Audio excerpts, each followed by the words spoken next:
কোন সিলেটি লোক বলছিল, বড় ভালো লাগছে সিলেটি কথাটা, কবরে যদি কুস্তা আযাব নাই হইতো, কোন আযাবই যদি কবরে না হয়, দিয়া দেওয়ার পরে যদি রুটা শুধু ফেরত দিয়া দেয়, আর আমরা জানি আমরা কবরকে কতটুকু সংকীর্ণময়, কতটুকু অন্ধকার করে লাশটাকে রেখা আসি, বলছে কুস্তা আযাব যদি নাই হইতো, শুধু রুটাই ফিরাইয়া দিয়ে আল্লাহ বলতো এই অবস্থায় কিয়ামত পর্যন্ত বসা থাক, তাইলে কেমন হইতো একটু ভাবেন না?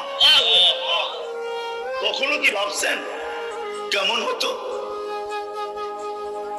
কোন আযাবের দরকার ছিল না। আমরা কি কবর প্রশস্ত রেখে আসি কয়েক মাইল পর্যন্ত? কতটুকু সংকীর্ণ করি?